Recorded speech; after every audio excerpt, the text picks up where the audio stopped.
Right. All right, it's 6:30. We'll call this meeting to order. If you would, please stand for the invocation and pledge. Let's pray. Father God, we thank you for this day. Father, we just thank you for this community, the opportunity to serve it. Lord, we just ask that you would be with us tonight, Lord, as we make decisions that impact our citizens. Lord, just give us your wisdom and guidance to make the best decisions for our community. Lord, we lift up our police department, our fire department, all of our emergency service workers. Father, just bless them and their families. And Lord, we are so thankful for what they do to protect us. Lord, we lift up our school district. Lord, I know they're going into the summer. Lord, just give them rest and recuperation, Lord, to start again in the fall. And we just pray for a good school year. Lord, again, thank you for this community and the opportunity to serve it. In Christ's name we pray. Amen. I pledge allegiance to the flag of the United States of America and to the republic for which it stands, one nation, under God, indivisible, with liberty and justice for all.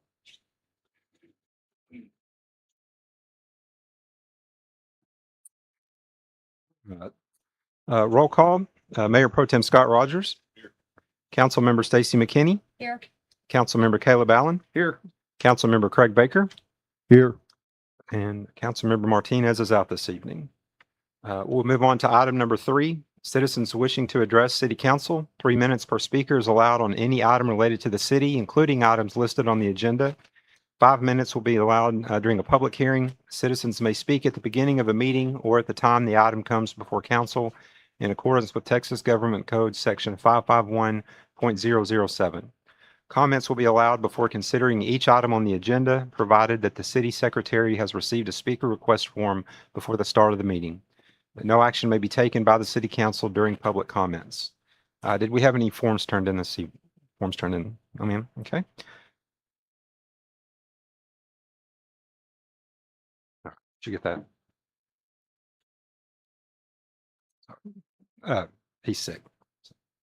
He's not going to be here. He's sick. He's ill. Yeah. All right. Then we'll move on to item number 4, announcements by the mayor, city council members, or staff. At this time, reports about items of community interest on which no action will be taken may be given to the public per chapter 551.0415 of the government code. Did we have any community announcements this evening? Quick, just a reminder that Run Crandall is starting their summer program this Saturday at 6 a.m. and all levels are welcome. So I hope to see y'all there. I'm very excited. Stacy, where will they meet? River Ridge North on Tool Way by the pool. Okay. Everything's on Facebook, so just join the Facebook group. It's the best way to do it. Okay. Very good. All right. Anyone else have anything? All right, then we'll move on to item number 5, communications from the mayor and council.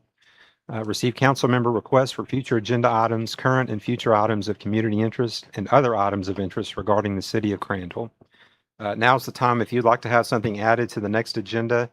Now would be the time to ask for that. Did anyone have anything this evening that they would like to add to the agenda for the next meeting? I do. Yes, ma'am. Okay, I would like to add to the future agenda to discuss the city taking over the Wildcat mountain bike trail.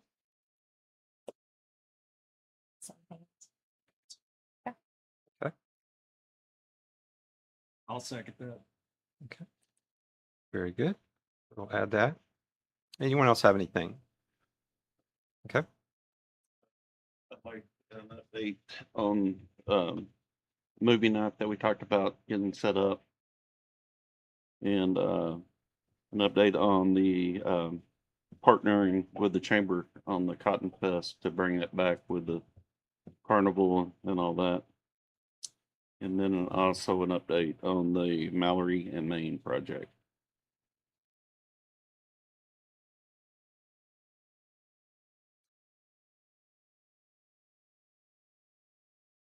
Anyone else have anything? Very good. We'll move on to item number 6, updates and discussion by the city manager and staff. And I will turn it over to our city manager for the updates. Yes. Apologies. I was still taking notes. Good evening, Mayor and council members. I do have a few updates for everybody. So I do have updates on the items requested from council member Mr. Rogers. And so for the movie night, we do have a farmer's market planned, and it's part of the agenda tonight. It will be one of the items. So the person that is helping us organize the event, who unfortunately is out today due to a family emergency, so I'll be doing the. He was able to secure a vendor to be the same vendor that we used for the movie night last year. Is the same vendor. They're going to bring out the screen, and after the farmers market, the hope is to be able to have the movie night for the community. And the question about partnering with the chamber so that we can have Cotton Fest with rides. Well, now that we have more room, we just acquired some land. The goal is to be able to have it on the 3-acre tract. There's enough space there so that we can have a full festival. And an update on the Maori project. We have signed the agreement with the concrete company Estrada, and all the stuff that needs to be moved has been moved, with the exception of Atmos. And have they given us an Yeah, ETA? so Atmos Energy is, currently, they just got the bid to move the 3 conflicting lines that are on Maori. The only downfall is construction right now is estimated to take up to 3 months, about a month for each one of those conflicts. There's one at Second Street, one at Main, one closer to Fourth. So right now, that is actually the only holdup. So what we did, to not have to rebid the actual street rehab and drainage rehab project was, we got with Estrada to go ahead and mobilize the materials to our yard and the public workshop. So we could go ahead and get all those materials here, and paid for. So because, Estrada is looking at almost a 20% increase on the materials, or on some of the materials right now. So we went ahead and mobilized, or we're in the process of still moving materials to the public works facility right there, on Morrow. And, that way we're hopefully gonna still complete the project without any surprise increases or anything like that. So as of right now, if they do start construction on the Atmos complex next week, we're hoping the street rehab project will be ready to go by the end of August. But right now, we've tried to figure out ways to work around their conflicts. There's nothing that Estrada can do to start the street rehab and drainage rehab project without those gas lines being moved. So that's the only thing that's holding up the project. Encore has actually already moved the poles. Have we looked at any third-party vendors that could do it quicker? For the gas, Yeah. that has not came up. I know Atmos, I know Atmos was the ones that were doing that. They're not, sorry, Atmos Energy is not doing it themselves. They are subcontracting with the conference out. But we left all that up to them. I don't. Yeah, a lot of times you can go around that and hire them directly and. Okay. Yeah. Okay. I mean, I kind of, walked into Atmos doing this, and we didn't realize it was gonna be that long of a timeline to get these moved. So Yeah. we've been kind of patient with them, but now about a month ago, we really started pushing on this. We had a pretty confident rate to start the project, so. Yeah, and we can contemplate that up. Yes. Broad strokes for us new council members of what the Maori project is? Yes, sir. So project is a project that has been in the works for a little over a year now. The goal is, you guys have probably seen how it floods at Maine and Maori. So the goal is to get that resolved. So we're going to be redoing the entire road all the way down to where it ends, and then we're gonna make sure that the water goes to the creek. We've already acquired all of the easements needed, but that whole road is gonna be repaved with concrete, and there's gonna be underground drainage that will allow the water to move away faster. So that will take care of the issue. Sometimes we have to shut down the road because it gets dangerously high with the water, but that's essentially what the Maori project is. And we're in the final steps to be able to break ground on that project. And we will look at the option. I know that with Atmos, as long as it doesn't cost any additional money to the city, if they're willing to pay, because since it's on an easement, they're responsible for the for the monetary cost to move the lines, and that is the main reason why we're kind of at the mercy of them. We can ask to see what we can do to be able to speed it up. We're maybe 30 to 40 days out before, yeah. Before where would it go? Yeah. If you go to their website, there's a list of approved vendors that can move gas lines. Yeah. Very good. So, is that good? You're welcome. Now, moving on to my city manager updates, I want to give council and the public a friendly reminder that City Hall will be closed for Juneteenth in observance of that holiday. So City Hall will close on June the 18th, on June the 19th, and we have early closing the day before at 3 p.m. Same for the 4th of July holiday. City Hall will be closed the Friday prior to the holiday, and that Thursday, City Hall will close at 3 p.m. as well. Yes. Just a note, Councilman Baker will not be in attendance for the July 6th meeting if we have that, because my corporation celebrates July 4th on that day.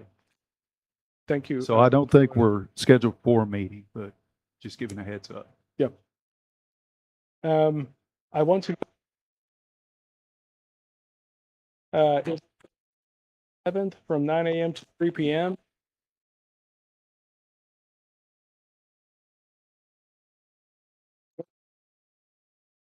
Retreat on the 11th, and I will be providing more details on the location. We have already secured a moderator for the retreat that is going to be helping us basically come up with goals as a council for the city. And also a friendly reminder for the budget workshop. This will be next Wednesday of next week, June 24th. It will start at 6 p.m. and this is where we will give council the first view of the budget for fiscal year 27. Yes. Yes. Yeah. I didn't know that. Okay. Well, for council meetings do start at 6:30, but Oh, for I didn't know these the workshop. this type of events, the timing is flexible.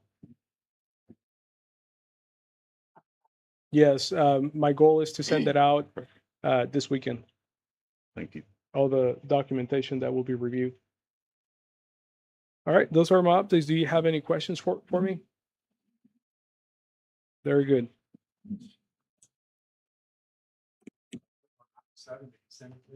One item under the consent agenda this evening. Item A is to consider an act on approval of city council minutes from June 1st, 2026. Hopefully you had a copy of those in your packet and you've had a chance to review them. If you have any questions, please ask. Excuse me. If not, I would just need a motion to approve. Motion to approve.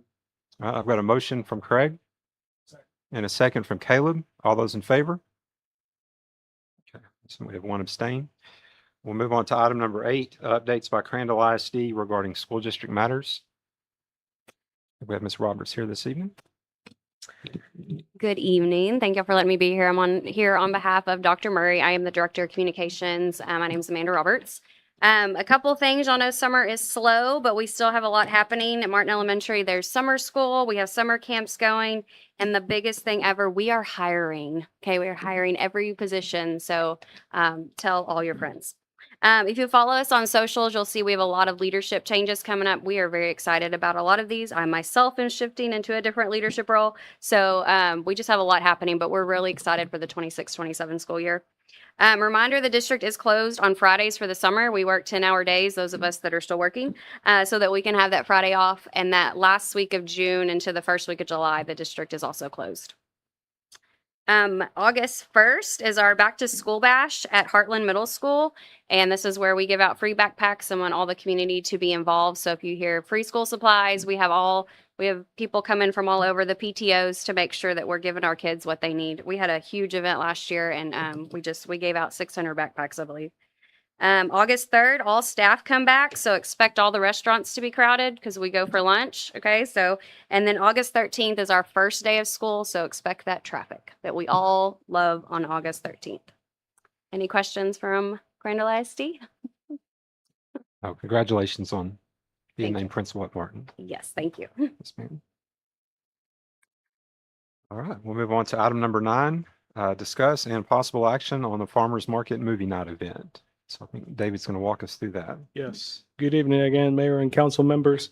Again, I apologize in behalf of the organizer. He had a family emergency that I would cover for him tonight.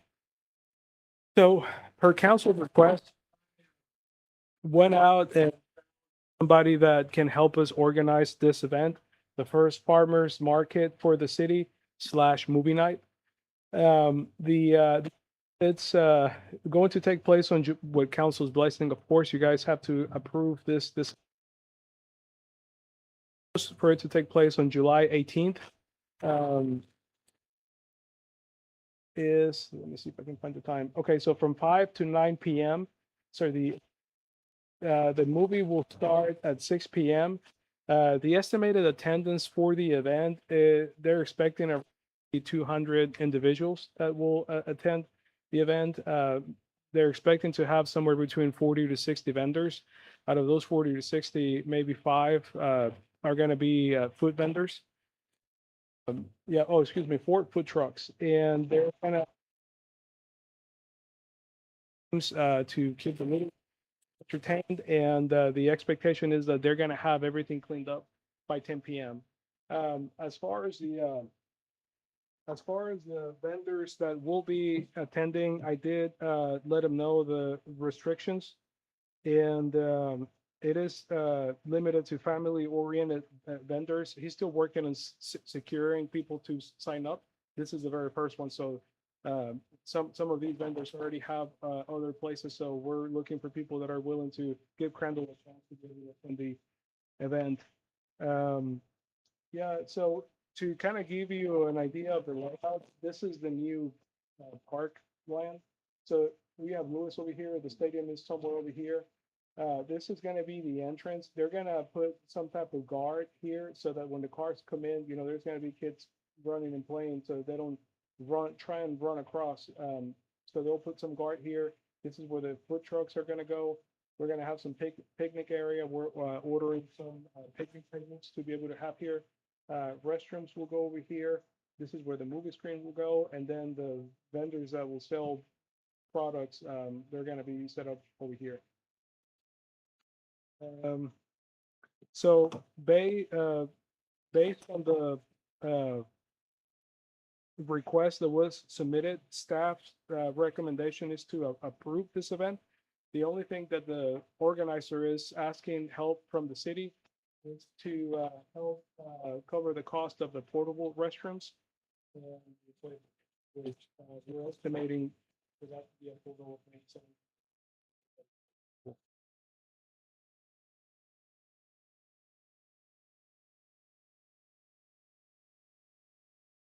So for normally food vendors would pay, the food vendors are going to be charged $75. The event organizer is going to be charged $100, and then the individual vendors that do not sell food are going to be charged $25 for the event.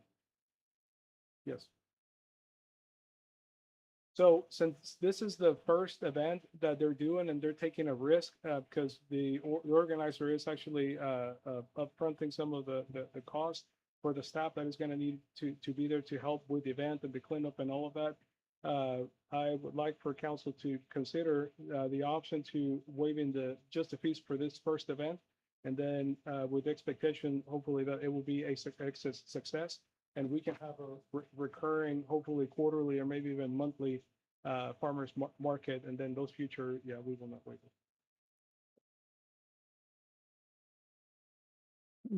Tell us again what you're wanting to ask us to waive.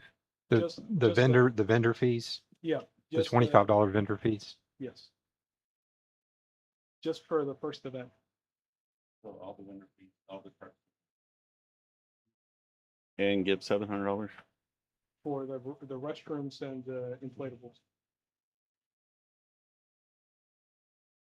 Now, what I would like for the council to consider is that if this is a success, then you're going to have this probably happening every month. So you'll make that money 10 times over. I think that's the smallest span. for long-term gain. Anybody else have any thoughts? Any other questions on this? David, I didn't mean to cut you off on your presentation. you're Did you have anything else?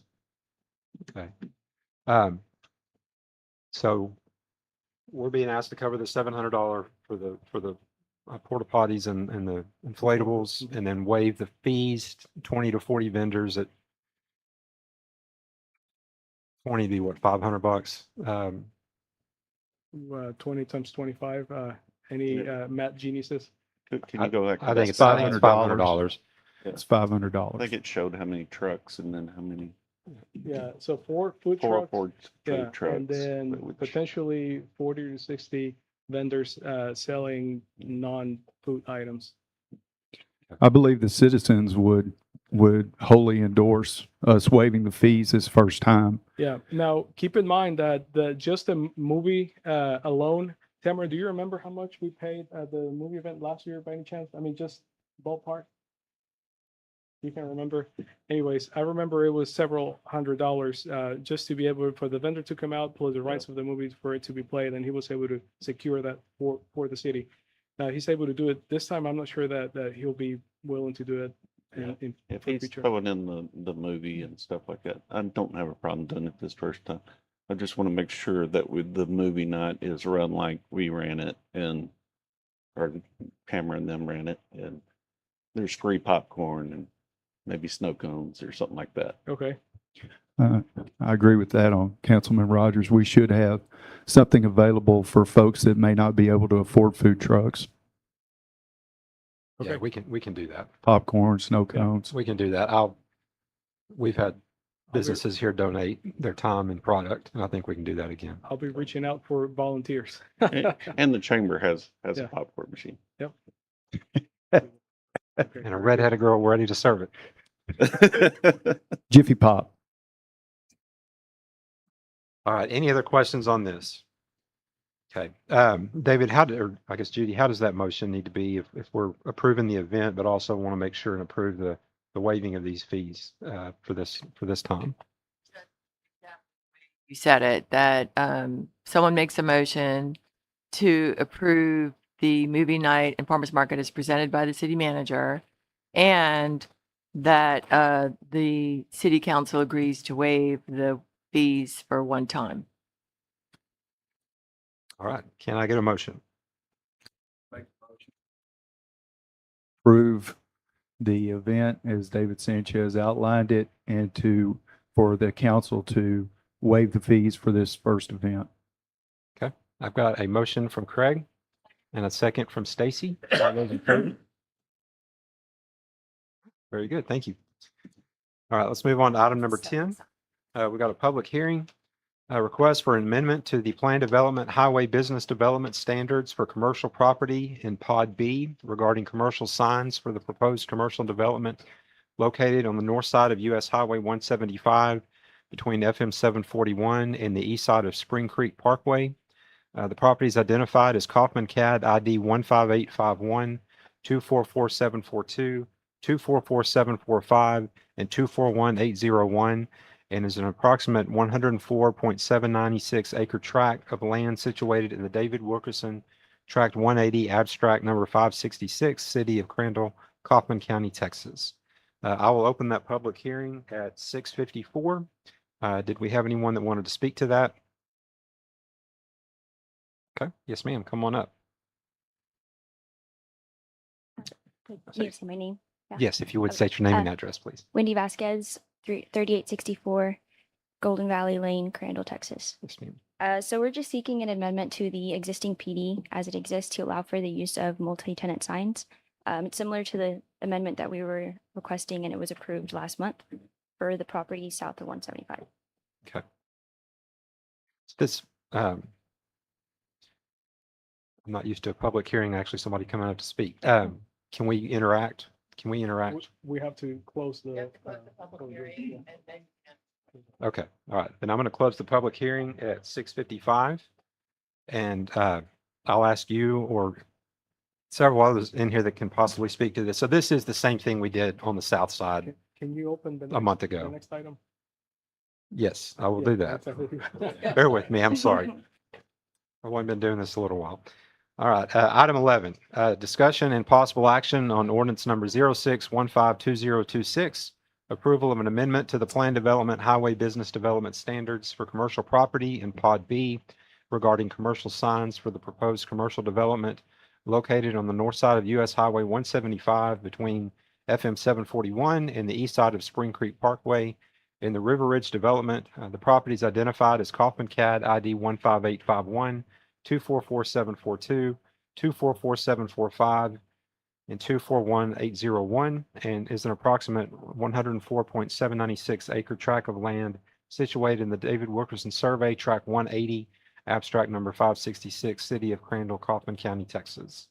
So I will ask, this is exactly what we did a month or so ago for the other side. Okay, that's the way I read it in the packet. What is your I'm assuming we're good with this. Yes, so this is, you're exactly right. This is the same approval, or very similar to what we approved in Eagle Crest. Per the PD, there's not a section on signage for businesses. So what we're doing tonight is just amending the PD so that we can approve this special signage that you would normally see at any other commercial development where you can see like the businesses that are on that lot. Either that or having 5 separate signs on the Right. highway. So we are for this one. And it's only for Pod B. So,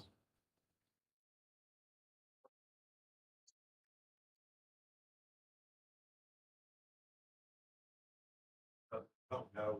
It's the idea of having a big sign with Walmart at the top, for example, and your junior tenants underneath, as opposed to having a different sign for every single tenant. I think this is generally the way strip centers and whatnot advertise or have their signs. So anybody have an issue with this or a question on this? Okay, if not, I would just need a motion. I make a motion to approve ordinance number 606152026 for Pod B. Okay, I've got a motion from Craig and a second from Stacy. All those in favor? Thank you, ma'am. Appreciate it. All right, let's move on to item 12. Another public hearing. Receive public input regarding parks and recreation needs within the city of Crandall and the proposed development of a new community park. Public comments received will be considered as part of the city's planning efforts and application for Texas Parks and Wildlife Department grant funding. I will open that public hearing at 6:58. Did we have anyone here to speak to that? Uh-oh. I'm going to go ahead and close this public. Just close it. No, Christy Rogers, my 209 Country View Lane here in Crandall, and I believe that the park area would be perfect for this. The city, our children need places to play and hang out and stay out of trouble. And if we could possibly include like maybe a splash pad, something that doesn't require a lifeguard or anything, that's kind of like you're on your own, would be perfect. Thank you. Thank you, ma'am. Uh-oh, now I really need to close it down. This side of the podium's way better. Adam Holden, 105 Creekview Lane. Sat on the council for 6 years. The whole time we heard so many complaints, but we don't have any parks. We finally have property to put a park in. It's time to put a park in. And I would love to see, to echo Christie's sentiment, I would love to see something for the kids to do. Something that doesn't turn into a loitering area, obviously, for a public safety issue or nightmare, but at least something that has a walking trail, maybe a running path or something that makes good use of that land that we got for dirt cheap and can do some really good stuff with. So it's time for Crandall to have a park. I know if Shannon Barnes was here, she'd be at this podium, probably standing on this podium, yelling at us, telling us it's time to have a park. So let's get one built. Yes, sir. Thank you. All right, I will close that public hearing at 7. And I do want to say real quick, so that we do plan on eventually having a park board and really having an organized effort to get a park and the right kind of park in place. I know one of the things we're trying to do that we're fixing to talk about is a grant to try to get some money for that. And one of the things we do need to do in that grant process is hear from the public. And that's one reason we had the public hearing. But we certainly want to have additional opportunities to hear from our citizens regarding what they would like to see. I know there's been a survey out online, and that may still be open, but we definitely want to get this ball rolling. And again, some of this public hearing was for the grant, but we definitely want to have input from our citizens, and we definitely want to move forward. So thank you all for those that came and spoke. All right, let's move on to item 13, discussion and possible action on resolution number 06152026A, designating certain officials as being responsible for, acting for, and on behalf of the applicant in dealing with the Texas Parks and Wildlife Department grant program. And David, I'll probably have you walk us through this. I know we'll probably designate you for that. So if you would like to speak to this, you're more than welcome. So to echo what you just mentioned, as part of the grant process, council needs to designate a person responsible for the grant application. That will be me, the city manager. So you just need to make a motion to be able to appoint me as that person so that I can act in behalf of the city and submit all the documentation that is needed all the way to the final submission of the application. And just to give a little more insight into this grant, we're pursuing the full potential amount for the grant, which is $750,000. It's a highly competitive grant, so we need all the points we can score so that we can basically score higher than all the other entities that will be pursuing this grant as well. But if we're able to secure it, we're going to be able to build something really nice at the property, the park property. All right. And I know in the notes, David, and David will run point on this, obviously. And so he's asked to be the designated person, the point man on this. And so we can discuss that if anybody has any questions. But ultimately, we need to make a motion to designate somebody to lead this grant effort. I make a motion to approve resolution number 06152026A, designating David Sanchez as the applicant dealing with the Texas Park and Wildlife Department grant program. Okay, I've got a motion from Craig and a second from Caleb. All those in favor? All right. Move on to item 14, discuss and possible action on canceling the regularly scheduled city council meeting on July 6th. I would prefer to not do this because I would hope we have something we need to get signed. So if we don't do this and decide in a week to go ahead and cancel, I mean, we have that opportunity, correct? Yeah, so if the council makes and I put this on here to give everybody a chance to basically speak if you have anything going on, just to make sure that we can have a quorum or if it needs to be canceled. But if there is something that is pressing that, it's ready and we need to execute and basically move forward with, we can always call for a special election. Excuse me, a special council meeting, yes. But yeah, I just wanted to put this on the agenda to give council a chance to discuss basically, because I know with the 4th of July weekend, council probably some of you may have plans. And staff will accommodate to the council needs, but we need to make sure that we have a quorum, right? In order for us to be able to have a meeting.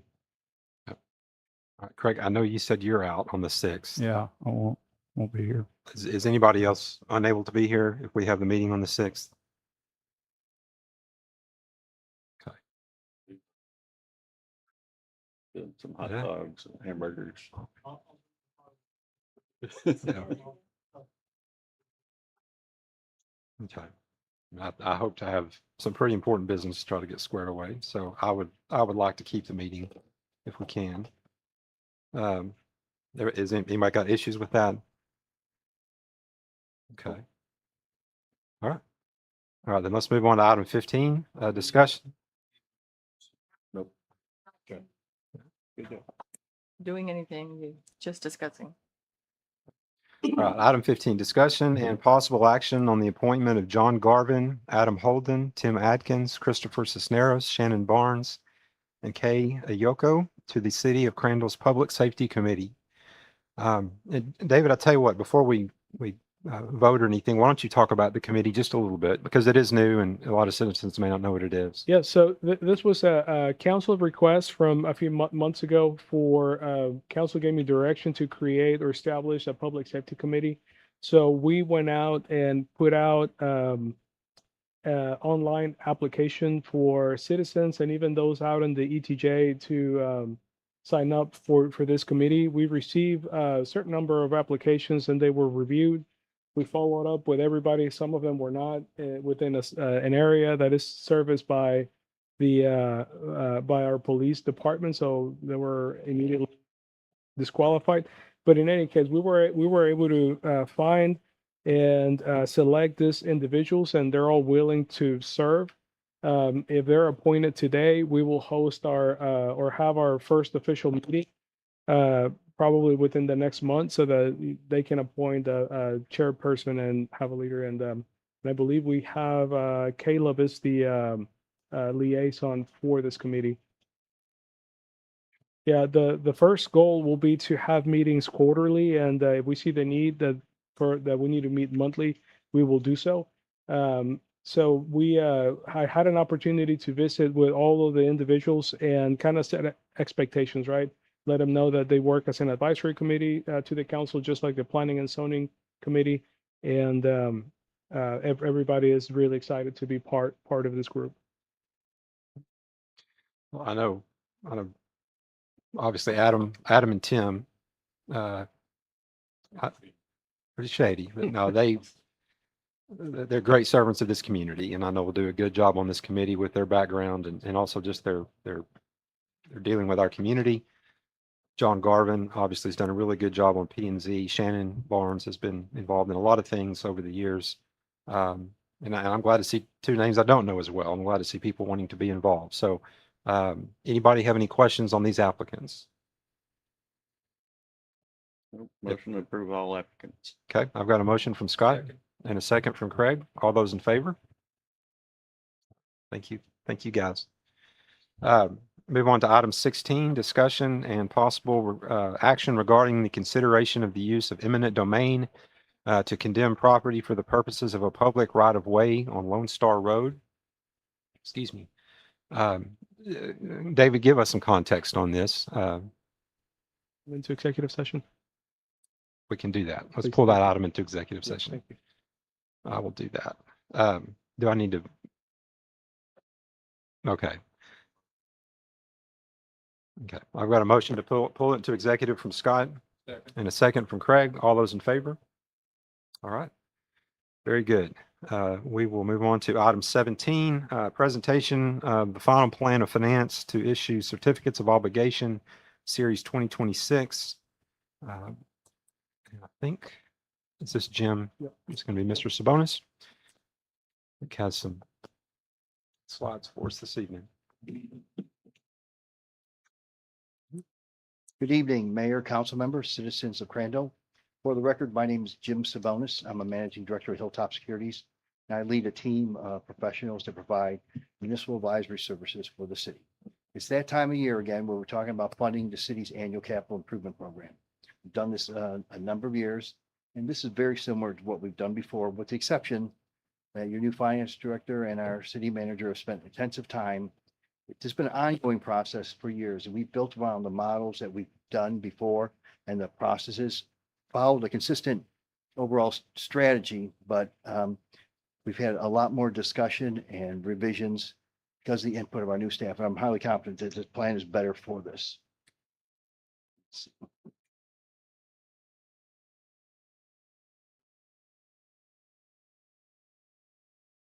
So to start with, we've actually sized two different programs.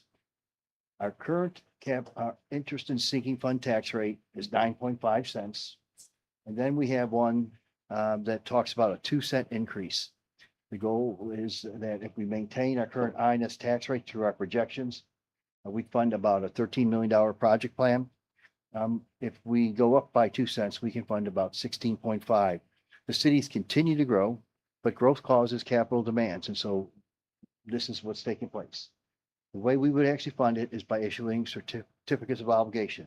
Texas statutes allow cities to issue certificates of obligation to fund anything that a city can fund for up to 40 years, just about everything a GO can do, except some special venue projects. It is a pledge. We call it the double barrel pledge.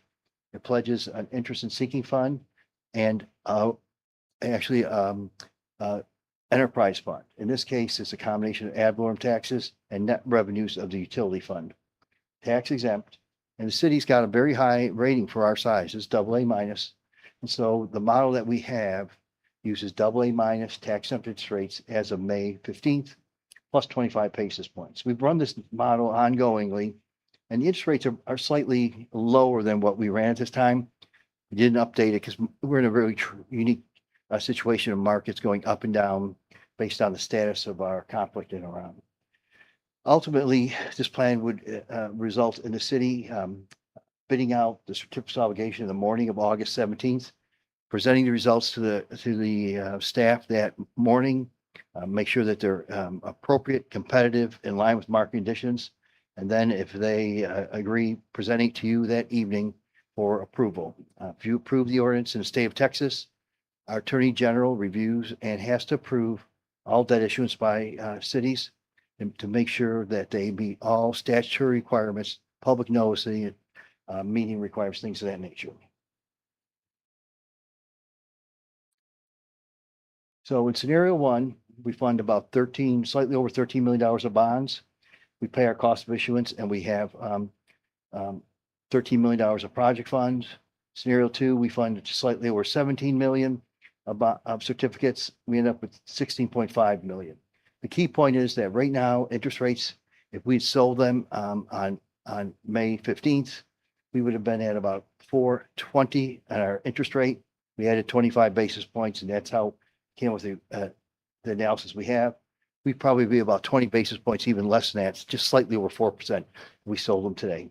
We have a 25-year amortization, and the way we did the amortization, we kind of wrap it around your existing debt to come up with a debt that works within our tax rate. You can see that on scenario one, the impact would be about, on average, about $747,000 more per year. On scenario two, about $981,000. Ultimately, we expect no impact on the $13 million capital improvement program, about a 2-cent impact up to 11.5 cents on the $16.5 million program. To put this in reference, though, and we're going to refer back to these when we talk about some of the assumptions that we use. This is the historical growth rate of the city. And our growth rate has been really accelerated over the last 3 years. Though this last year, we've seen a slight moderation. So our preliminary taxable assessed value that we received shows about 704 million taxable assessed value, about $86 million over last year. The previous 2 years, you can see we grew 158 or $90 million. So this is what we've grown. And I want to use this as a reference because our assumptions are much more conservative than this. You'll see in a minute when we do that. Secondly, I think it's helpful to look at our tax rates. And on this, the important thing I want to really focus is that the city's overall tax rate has been pretty steady. But really what's taken place, if you look at the green, you know, at one time we were over 20 cents on the INS tax rate. Because the city hasn't issued much debt to fund infrastructure, we've actually decreased that to the 9.5 cents. And so even if the city went up 2 cents, you see that we're really much lower than we were on our historical basis. It's really an example where over the last couple of years, we haven't funded a lot of INS debt. We funded debt, but most of that debt has been for our utilities, which are paid by our utility fund. So this is our plan, and this is really important. The staff wants me to really let you know what our assumptions are. So on the columns that we show in the blue, the second row, that's actually our preliminary values that we're going to be working on for next year. See, $86 million said that we've grown. Now let's talk about what's going to happen going forward. On the orange numbers represent all the developments that we know are platted, in process, and actually under development within the city. They actually have staff work and put together a per year chart and table, a bit of housing starts based on input they've received from the developers of those projects. And so we've got a 5-year forecast. And actually the 5-year forecast doesn't fully absorb all the platted lots, but that was about as much as we were comfortable about. And you can see 28 we expect to be the highest year, and we've actually decreased the number of homes going forward. The purple column there represents 2 large retailers that have signed economic development contracts, had committed to the city. There's a number that are being discussed, but we've only done a group of those based on the ones that have actually agreed to come here. So there's more that are expected to come. And so that's what we're actually expecting growth. And beyond that growth, we're using a 3% inflation on an ongoing basis. So I want to be to talk about what we've had growth. This actually on a housing growth would be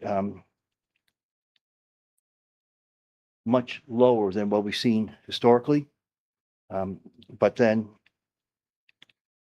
we add in our 2 retailers, 2 of them on a number that have reached the city to come up with our values are.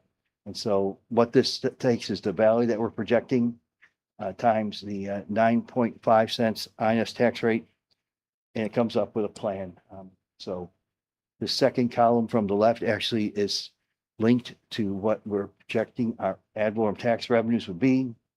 Third column is our existing INS debt, and you can see we only have approximately 12 years of debt to pay. Most of our debt's been issued at 20 or 25-year amortization. It shows you that we haven't really funded a lot of INS general improvements in the last few years.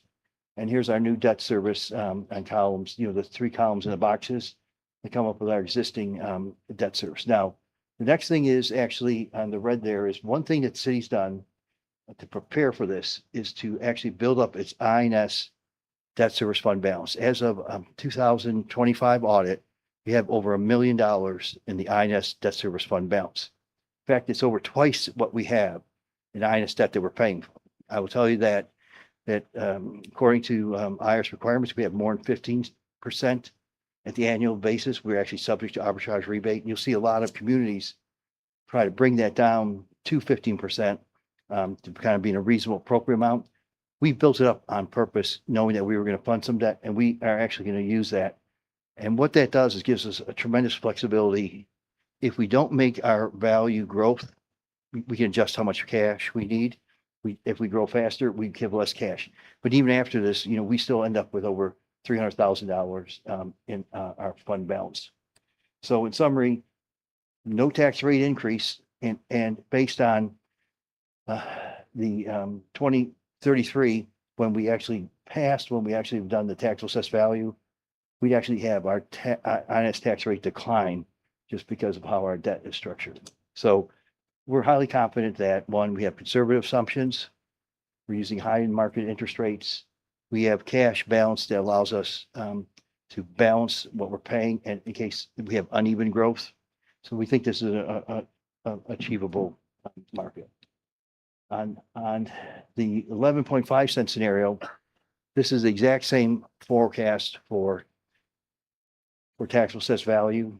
The building permits on residential construction for 5 years. The timing of the 2 new retails that have signed agreements with the city. I will mention that the way we did the taxable values, we receive a permit. We don't show the value to a year later. We expect a year lag from construction on the homes and 18 months for the retail. And then the 3% growth after that takes place. Pretty moderate overall assumptions. And again, similar as before, you'll see that we have the same second column from the left tied to our projected revenue we receive. And in this case, 2 things would take place. One would be that we use our cash just as we did previously. And then over the long term, once we get past 2033, with these assumptions, if we match them, we'll actually have our tax rate decline or be able to fund more capital we have in place. The time frame that we have is that later, the next item on your agenda is a notice of intent. The notice of intent is a process where the city passes a resolution authorizing the city secretary to publish the notice of intent and the paper of record consecutive weeks and to put that on our city's website. We have to wait 45 days from we've done our first notice and being on the website before we can issue. The notice of intent says really four things in expanded legal language. One, the date that we expect to issue, and that would be in this case, August 17th. It says the maximum amount of debt that we will fund. The third thing it says is what we're actually going to fund. In this case, it's a wide variety of assets, mostly focused on our utility system. And the fourth thing is how do we expect to pay for it? And again, it goes back to our pledge of INS ad valorem tax and limited net revenues of the utility fund. So in summary, what we also have our timing set up where July 25th is a very important day. And it's not because it's my birthday, it's another important day because it's the day cities' taxable values are certified. That's the day that you actually have the certification from the tax assessor appraiser, and you know for sure what your budget, the tax value will be able to use. And we set this up on purpose so we actually have that. And in case this year it's been a challenging year, last legislative session, the Texas legislature passed a bill that recalculated how we do business personal property, putting a cap on small businesses. And I think there's been a record number of contested values across the state. I'll tell you that, and this city should be proud of it. A lot of my clients have seen really moderated growth because of the compound impact of those two items. Your growth is still very strong. It really shows what your economy is doing. But when we have that, if there were any surprise in the value, if it final came in significantly different than what we would have, we'd be able to talk to the staff, but we'll be able to match exactly how our structure is based on that. And then on the morning of the 17th, we have a competitive sale, just like we've done previously with the city. We had applied for a rating. We would have our ratings confirmed, publicize that to the investors available. You receive bids, summarize the bids, present it to your staff. And my expectation, the bids will be competitive and fair. And we'll document that and present an ordinance for you to approve the issuance of those certificates, at which time the executed documents will be taken by your bond counsel to the Attorney General, who'll review to give confidence to you, the citizens, to our investors that every action that was supposed to be taking place was done correctly and these were legally authorized. And on September 10th, we closed. The city will receive funds and be able to invest them appropriately. Close the books on September 30th and a clean set of books. So in summary, we've worked very similar to what we've done in previous debt issuance for the city, using a similar financial logic. Though this time we've had the added input of Karen and David, and which I think has helped the overall program overall. As financial advisor, I'm confident we would both have an efficient, successful sale.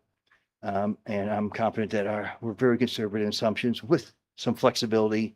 And as you go forward, when you budget, that we'll be able to live within either scenario. In fact, my real expectation is you'll end up growing faster than that, and you'll call on me to help fund the faster growth in the next couple of years as we go forward.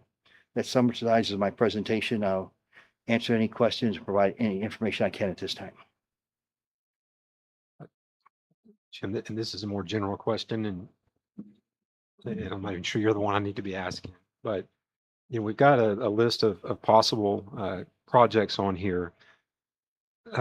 Is this debt or any of these funds able to be reimbursed through a TERS if this is being from an infrastructure standpoint tied into one of our TERS districts? The answer is yes. And so what would take place, and we're going to separate the financing from the TERS. So these actually have a list of projects. If those projects are in the TERS and benefit the TERS can pay, proportionally for the benefit. So, and again, we have a couple different TERSs. If a project benefits two of them and then benefits some area outside the TERS, there would be an allocation of benefit.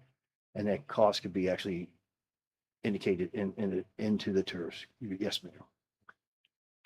And I highly suggest that if these assets do benefit properties within the TERS, that the TERS plans get modified to include them.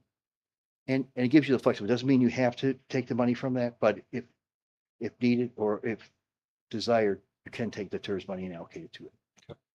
Very good. And then I know, and you alluded to the volatility right now. What does Hilltop think? I don't know, nobody What does knows. Hilltop think? Well, What's if Hilltop or I knew what happened, I wouldn't have to be here. I I'd be know. in the beach, as I've told you before. Well, here's what I do think, and what we've seen, beginning of the year, very positive overall tone of the market. Interest rates start coming down. Late February, when the surprise conflict began, interest rates came up. During that time, you've seen most publicly probably discussion of how oil is up and down, or you're at the gas pump, and interest rates have lagged that, but trend in the same condition. I know that today the market was very positive, both on the equity side, and interest rates came down because of the agreement memorandum that signed both parties. And my expectation is that if that agreement actually, that memorandum full agreement, you'll see interest rates come down. Now, will they ever come down to the level that we were at 2 or 3 years ago? Right. I don't think that takes place, but I do think you'll see some of the extreme upswing we've had in the last couple of months take place. And one good thing I think about this, the time frame we have here, is that time frame will really see us get through this process and get back to hopefully a normalized expectation of inflation. okay? So, and that was going to be my follow-up. So, from a timing standpoint, you don't see a reason to wait, or No, or do you see a reason to jump on it now, or? Well, first of all, we can't because we have to go through a notice process. But I do think that the timing set up with that one, we do want to get through our notice process, and we do want to wait till after our values are certified. But I do think that time frame allows potential time for us to go through this process and let our politics actually resolve that on the other side. Also, there's a fourth item that we take consideration. When we issue this, we want to issue it this year so we can include it in our INS tax rate, as part of our overall process. So we have some flexibility. When we issue it, we have to issue before September 30th. And so if we had a spike up for a week, we could delay issuance by taking action and delaying it as a council. But I think this timing is going to work out for us. There's no perfect timing, but I think it aligns with what's happening on a global scale and oil prices and interest rates. Gives us timing to get past the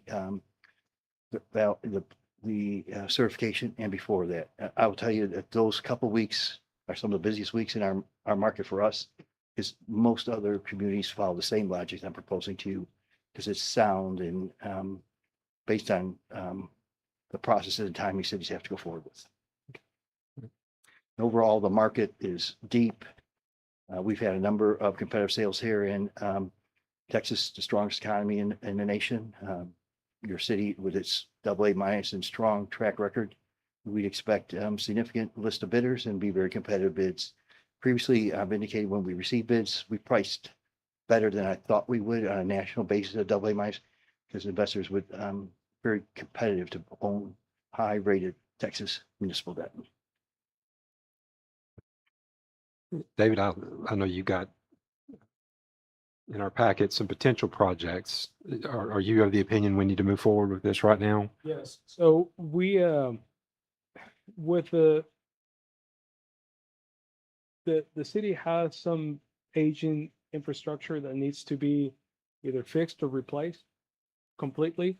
But most importantly, the number one use of this funding will be to be able for the city to keep its commitments to increase our sewer capacity, so that we can allow all the development to come in. If we have a big retailer and all these new developments coming in, our biggest limitation today is sewer capacity.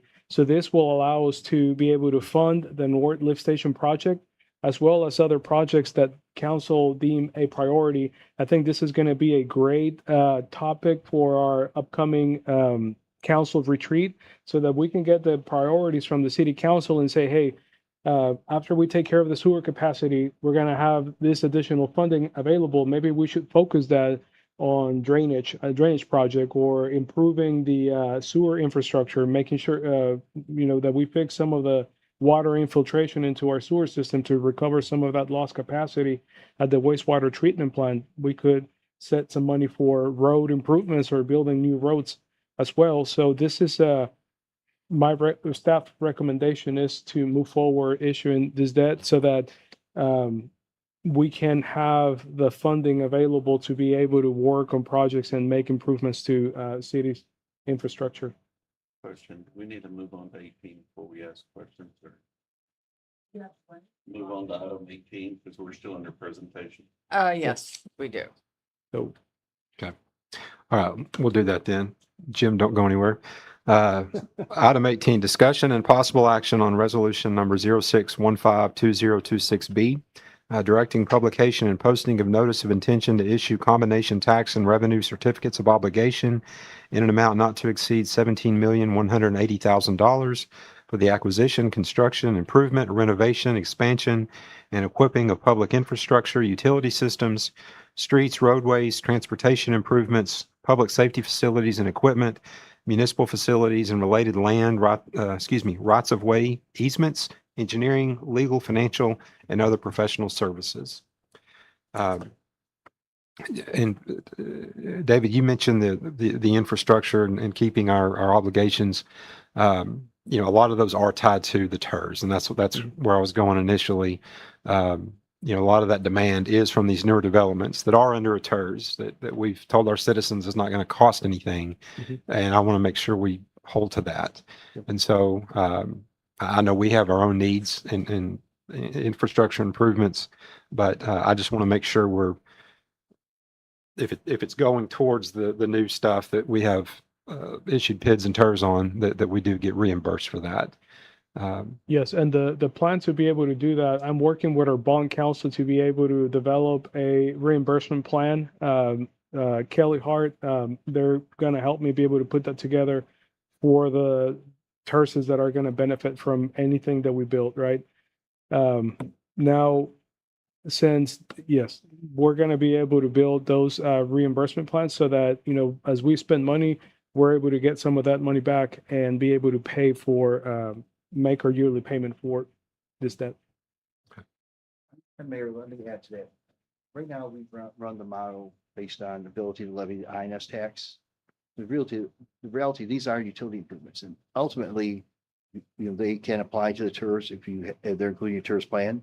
They can be included and paid by impact fees, their long-term capital improvement program, and ultimately, as the city's users grow, rates and charges should be put in place to absorb some of this debt and start taking it off the INS. So, but right now we don't have, a number of customers that we could increase rates and charges automatically to pay for it.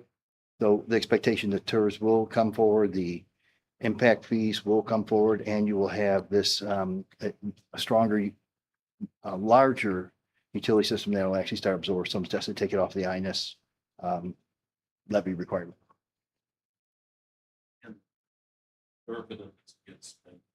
For public improvement, we vote on each and every one of them, correct? So council will have the opportunity to give direction to staff how we want to allocate this funds. And during our retreat or during the budget process, council could say, we want to fund these 3 projects, right? Yep. There's as much as I would like to be able to fund and take care of everything, there is only so much money. But this will give us the ability to not just have the conversation of, it would be nice if we could do this, but rather, hey, we have the funding. Let's go ahead and tackle these.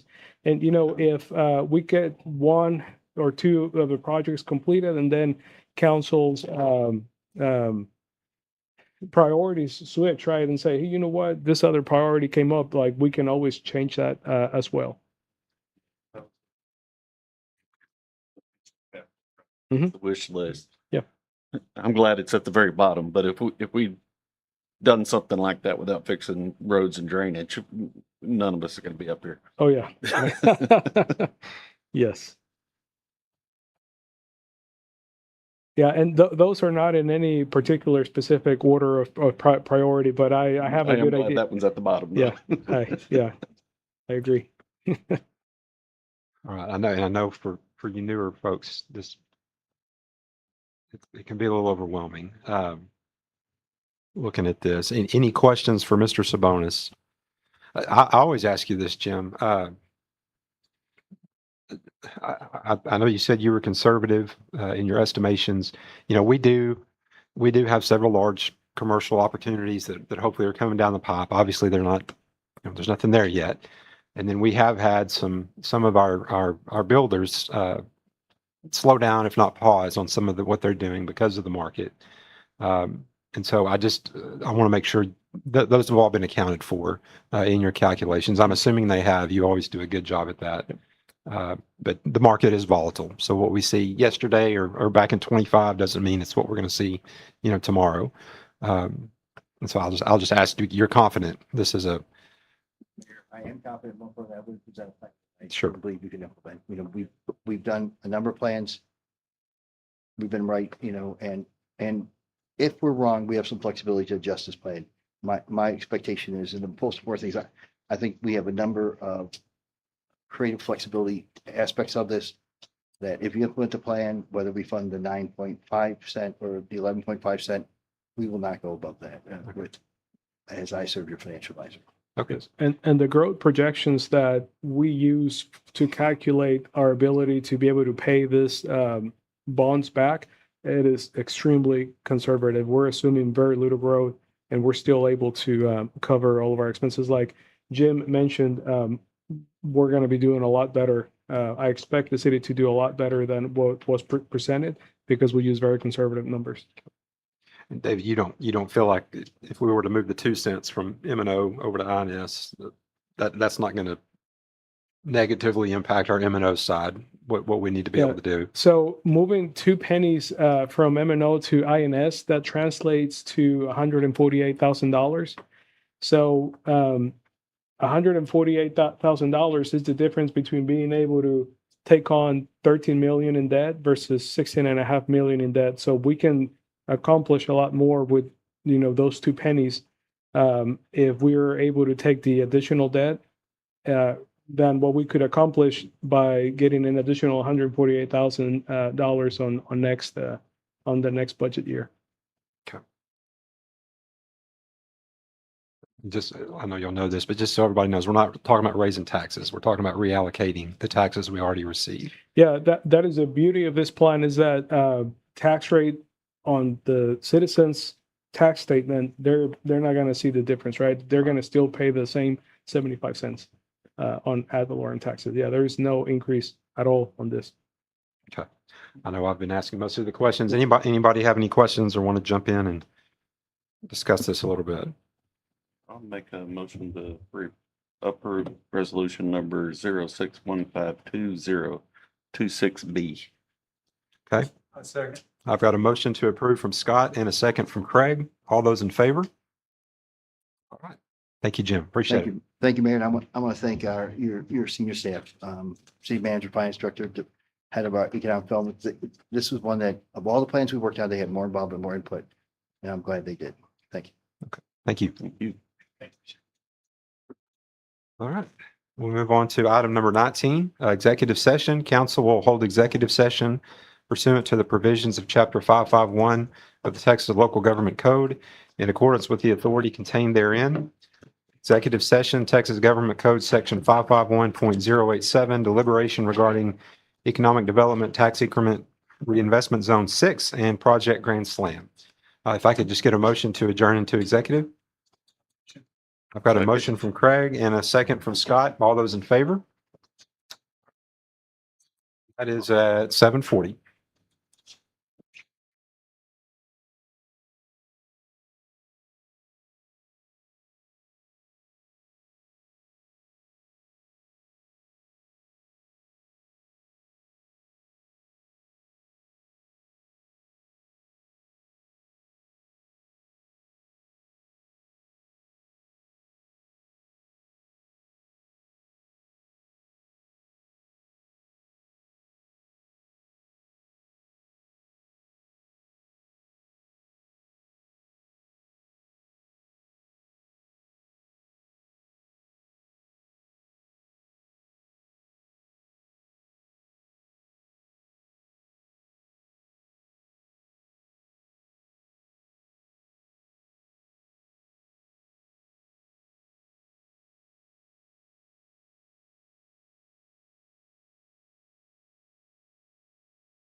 All right, we'll move on to item number 20, open session. The council will now adjourn executive session, reconvene into open session pursuant to the provisions of Chapter 551 of the Texas Local Government Code, and take action, if any, on items discussed during closed executive session. So I guess first I'll ask for a motion to adjourn out of executive back into open session. I motion to adjourn. Okay, I've got a motion from Craig and a second from Scott. All those in favor? Okay, that is at 9:21. Is there any action coming out of executive session that we need to take? Okay, Make a motion to authorize the city attorney and the city manager to pursue Seagoville for their fire services. okay. Do I I have a second? second. All right, I've got a motion from Scott and a second from Craig. All those in favor? Okay. Any other action coming out of executive session? Yes, I make a motion to publicly oppose annexation of the ESD. Okay, I've got a motion from Craig. I'm sorry.